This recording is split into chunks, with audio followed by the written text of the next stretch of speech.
Wouldn't it be great if you could ask your data anything at any time? Like, how are sales this quarter? How's the new marketing campaign performing? What does the overall health of the company look like?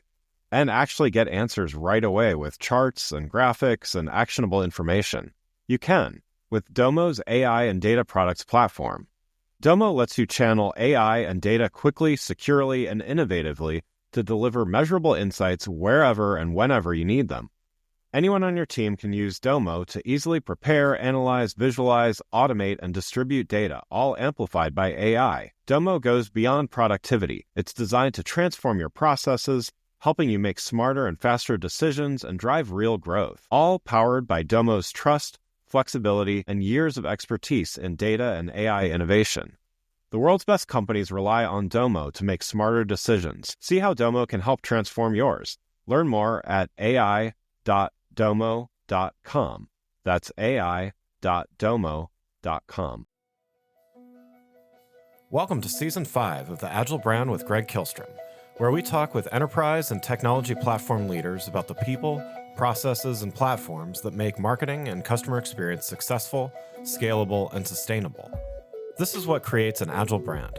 I'm your host, Greg Kihlstrom, advisor and consultant for Fortune 1000 marketing and CX leaders and teams as principal and chief strategist at GK5A, and best-selling author, keynote speaker, entrepreneur, and Agile certified coach. The Agile Brand podcast is brought to you by TEKsystems, an industry leader in full-stack technology services, talent services, and real-world application. For more information, go to teksystems.com. To sign up for the Agile Brand newsletter and get the latest insights and articles on marketing technology and CX, or to purchase a copy of my latest book, House of the Customer, go to gregkihlstrom.com. You can also find all my books on Amazon and other retailers. And now on to the show. Nano Interactive's recent data showed that 70% of UK customers now regularly hide their personal data when online.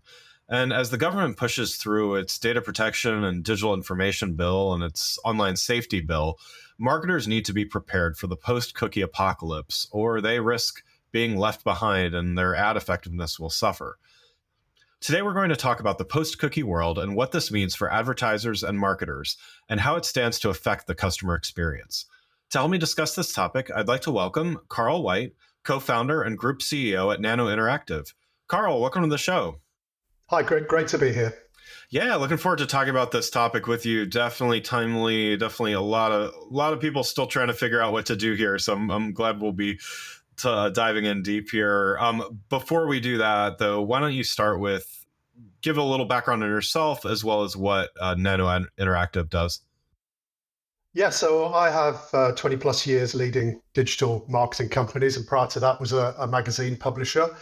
And Nano was founded in 2014, and we're a live targeting platform that connects advertisers to users in the moment that they're kind of receptive to the message. And the platform analyzes intent and the context of the content that users are viewing, along with kind of data on how well ads have performed in the past. And what that means is that we don't use any form of identifier that can be tied to the individual, whether that's cookies or fingerprinting or email addresses or phone numbers. We don't do any of those. And that means that we don't do any profiling or people-based targeting at all. And really, our solution has only become possible as a result of advances in AI and machine learning. And it gives advertisers a chance to build campaigns without compromising privacy. So we work with a number of top agencies, almost all of them actually, and leading brands including Microsoft, Volkswagen, McDonald's, and also bodies where some of these kind of privacy issues are particularly sensitive. So UK government, for example. Yeah, great.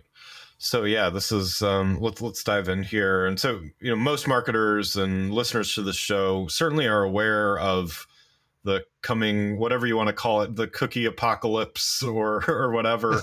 But the fact that we're still talking about this, I think, points to the fact that, well, a few things. One, marketers aren't prepared enough for it, even if they are aware that it's happening. And two, there are questions about what being prepared even means sometimes. And three, there are legitimate questions about what the omni-channel personalized customer experience means in this post-cookie world, because that's so important to the future of brands as well. So there's probably a few other things we could talk about here as well, but we'll focus on those three. So let's start with what it means to be prepared. So starting there, what are the big challenges that a brand needs to understand and account for here? And what is a first-party data strategy, or how does a first-party data strategy encompass these details?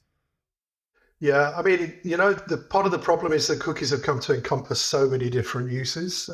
Yeah. And it's not just targeting, but it's also measurements, and not to mention kind of identity and user level tracking. So 3/4 of marketers are still heavily reliant on cookies, according to research. So it's a real challenge for some brands that's difficult to put a monetary value on. Although publishers have seen the kind of loss of cookie signal impact their advertising yields by kind of 45% in the last 18 months. So, it's clearly a challenge. And then, there's a kind of interesting comparison with what happened when Apple made tracking IDs for in-app advertising opt-in rather than opt-out. And about 3/4 of people actually opted out. And as a result of that, people like Facebook took a very, very significant revenue hit of, circa $10 billion, according to some estimates. So, I think there's been a little bit of an underestimation of the size of the challenge. In terms of first-party data, you're talking about replacing a kind of shared ecosystem-wide data set. And, that might mean using first-party data in conjunction with some kind of cookie replacement. And those replacements often involve gathering emails or phone numbers or some other marker of identity. And it seems to me that, some of those more personal data points, or some of those data points are more personal than the cookie ever was. And, I think we've got to ask ourselves a question as to whether those cookie replacements are really viable in the long term. And so that puts the pressure back, I think, on the advertiser to take a look at the first party data that they have and try and kind of use techniques, modeling techniques, and kind of new techniques that are starting to become available to scale up that data and find ways to make it more useful and more viable, looking for attributes, of your kind of ideal customer, and then scaling that up using new technologies. And we think that, it's going to be the whole area of privacy, kind of targeting digital advertising is going to continue to evolve. And so privacy will stay central to the debate. So you've got to make sure that you think long term and that the cookie replacements and the first party replacements are both scalable and viable. Yeah. So those brands that are, let's say they're considered prepared for the post cookie world, what are they doing right now? And also given the fact that cookies aren't gone yet, so they're still technically viable, but what is a prepared brand doing, and what do they look like right now? It's a little bit of a cliche, but I'm going to say it anyway. I mean, test and learn is the key. And, I think the thing is to go in with your eyes open. Some of the solutions that seem at first like the easiest and that offer the strongest sense of continuity are actually ones that we should be more worried about. If you think of kind of IP addresses, fingerprinting, location-based targeting, mobile IDs, they're some of the methods that are kind of being clamped down on. And, I think there's strong evidence now from the consumer base that they really are taking steps to avoid being tracked. Our own research had something like 70% of UK consumers taking some kind of action to avoid being tracked on a weekly basis. So I think, first of all, there has to kind of be a move away from this kind of profiling approach, the people-based approach, and to start to look at kind of post-cookie solutions and maybe post-ID solutions a little bit further down the line, a little bit longer term. We have something called intent personas, where we target specific demographics without cookies or IDs or profiling. And that uses machine learning and contextual information that we have. And then we verify that information against a panel of real people. And it's this evolution, I think, that is going to kind of be the way forward. in the future. Machine learning and generative AI are massive topics for this year, but Okay. we just have to make sure that it doesn't be, it isn't the kind of black box that it was before. Somewhat of a black box has been the problem with digital advertising before. So, I think AI-led contextual targeting can deliver performance without compromising on transparency. Yeah, because I wanted to ask you, the moving to a first party or zero party data solely brings certainly some challenges. And, is that something that's even possible to only use those types of data? Or, I know there's other solutions. There's like data clean rooms, like shared clean rooms, those kinds of things too. There's what you just mentioned, which is using other methods, so is it possible or realistic for a company to simply say, we're just going to stop using third party, we're only going to use first and zero party, and be okay with that? Or are they going to have to figure out some other ways to augment that? Well, in the long run, they're definitely going to have to figure that out. Yeah. If you take something like clean rooms, they're functioning by kind of stitching together IDs and user attributes, and that's often based on email. And ultimately, you have the same effect of profiling and tracking users wherever they are and whatever they're doing. So, how sustainable is that? I mean, I think the clean room idea of kind of sustaining privacy of data and not kind of sharing that universally is a great way of tackling the challenge that cookies always had, and publishers always found that very difficult. I mean, I think a bigger win for an advertiser is to take their first-party data and become accustomed to modeling it in order to scale it. We've successfully modeled first-party data into identity-free environments, and so you end up getting scale and privacy. But customers are more informed than ever, and they're kind of looking at the next privacy frontier. And I think email and phone information, mobile numbers, could be part of that. Looking at managing risk and long-term viability, I think non-people-based signals is where I would be focusing time and attention on the client side. I mean, clean rooms can be part of the answer. Scaling first-party data can be part of the answer. AI-led contextual targeting can be part of the answer. There's no one simple answer to this problem right now. Wouldn't it be great if you could ask your data anything at any time? Like, how are sales this quarter? How's the new marketing campaign performing? What does the overall health of the company look like? And actually get answers right away with charts and graphics and actionable information. You can with Domo's AI and data products platform. Domo lets you channel AI and data quickly, securely, and innovatively to deliver measurable insights wherever and whenever you need them. Anyone on your team can use Domo to easily prepare, analyze, visualize, automate, and distribute data, all amplified by AI. Domo goes beyond productivity. It's designed to transform your processes, helping you make smarter and faster decisions and drive real growth, all powered by Domo's trust, flexibility, and years of expertise in data and AI innovation.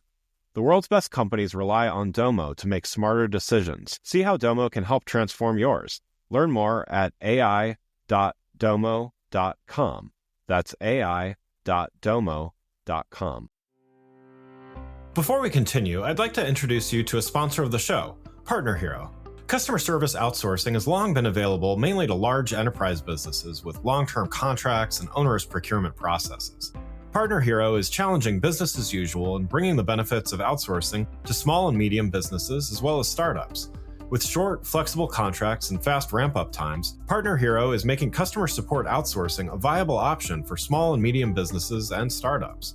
It's perfect for companies with seasonality expecting a temporary spike in volume or that simply need to scale up. And their focus on quality means your customers will get an experience that feels like it comes from your team. If you're ready to bring in outside customer support help for your company that feels like it's part of your existing team, check out Partner Hero. Head on over to partnerhero.com/agile, that's partnerhero.com/AGILE, to book a free consultation with their solutions team. Mention you heard about Partner Hero from the Agile brand and they'll waive the setup fee. Now let's get back to the show. You touched on it a little bit, but could you just clarify a little bit more when you mention identity-free, solutions and things like that? What exactly does that mean? Well, identity-free solutions is looking at the context of the environment, and the semantics and the real meaning and understanding of that content, whether it's video, audio, or web based. And so what we will do, for example, is we look at the kind of the underlying emotional kind of resonance of that content and the kind of how that might impact the user. So we're looking at the real underlying meaning, not just the keywords, and we're looking at how that might track back to an intent. And that means that we end up having some quite complex algorithms that are kind of calculating the impact of that contextual environment. And it's only really been possible recently to do that. Yeah. So let's talk a little bit about the current state of preparation here. I think we touched on a little bit in the beginning, but I think I might know some of the answer here already. But from what you're seeing, are brands ready for this post-cookie world? Yeah, I mean, we did a piece of research where we looked at the forecast shift from audience to contextual spend, and the large advertising groups, they were suggesting that would be around about 8 to 10% of their spend this year, which is not insignificant. But interestingly, cookie deprecation was their number one concern. But on the other hand, there are still stories of buyers playing the waiting game, and since Chrome is effectively the only cookie source that hasn't been switched off, some buyers are simply over-indexing to that platform and turning a blind eye to the Apple audience that's already long gone. So I think the savviest clients really are taking what they already know about their customers and modeling it to scale it in a post-ID world. They're kind of the overall picture is one where people understand change is coming, and most clients are taking steps, maybe not as broadly as we would advise. And there's perhaps too much of an expectation of the walled gardens to kind of support them moving forward. But yeah, I mean, I think those are taking that customer information and modeling that against, I mean, there are other companies that kind of have similar solutions to Nano, but I think we are focused on intent rather than identity, because we think that that's actually what advertisers want to know about. They ultimately don't really focus on identity itself. They want to know what someone's intent is, and our job really is to predict that based on content and past performance without identifying those users. Yeah. And so for those brands that are not, let's say they're not as prepared as they should be, I would say probably most brands could be a little more prepared, even those that are already fairly far along. But what do you touched on a few different things here. I mean, one, to your point, Chrome still works, still supports cookies, so there's a path forward for those still using them. You mentioned a couple other things as well, but what do you think is the biggest hurdle to brands being ready? Ultimately, I think it's knowledge and understanding of the problem, and then proper investment in multiple solutions, because we're not going to have a single solution to this problem. I mean, even though Chrome's kind of market share is in the depending on where you are in the world, let's say approximately 50% plus or minus, then any solution that Google comes up with won't address half the market, for example. So I think it's about investing in multiple solutions. I mean, the main hurdle is that there's no direct or immediately scalable direct replacement for the cookie, and maintaining business as usual once cookies are switched off is just not an option. So I think brands and agencies need to build strategies for utilizing and scaling their existing data, their first-party data, explore new ways of kind of prospecting for customers, and find ways of measuring and understanding the incremental success of their marketing activities. Because don't forget, measurement will be a challenge as well, and incrementality will start to be the way in which there's a kind of incremental success of a particular campaign will start to be the way in which clients understand the problem. Yeah, definitely. So the last topic I wanted to touch on was looking at this from the customer experience perspective. And, customers, you could say they want their cake or their cookies in this case, and to eat them too, right? So, they want hyper personalized experiences. I mean, there's stat after stat about, how important that is throughout the entire buyers and customer experience, but they also very much want data privacy, as I mentioned at the beginning. So both are important. And, is it possible to achieve both and do this well? Yeah, I mean, advances in contextual and live targeting hand in hand, I do think offer the hope of, a full privacy protection for customers. I think they're quite within their rights to want personalized experience that don't undermine their privacy. And I think as the technologies evolve and we're able to respond to impression level bid requests in very short spaces of time, in our case, under 10 milliseconds, we respond to do we want to buy this single impression or do we not? Then the ability to do that in a live environment with significant amounts of data that doesn't depend on identity, I think does make those personalized experiences possible and does mean that, we're within the reach of a world where people don't feel they're being stalked around the internet to sell them a pair of trainers. Right. So, with these shifts and with, a lot of brands, let's just say there's going to be some brands that procrastinate and are still kind of down to the wire when things even more drastically change. Do you think that from a customer perspective, are things going to get worse before they get better from a customer experience standpoint, where brands are, even though they've had plenty of warning, and Google may even keep delaying their rollout of whatever they're rolling out, but do you think that customers are going to suffer basically because of this, or do you think that for the most part brands are going to get this working in a way that either keeps things status quo or potentially improves in time? Yeah, I'm very optimistic, actually. I think it's a real opportunity. The whole signal loss trend that we've discussed here is kind of centered upon the consumer and consumer rights in particular. Yeah. And I think it's a great opportunity for privacy to be put front and center of the digital ecosystem.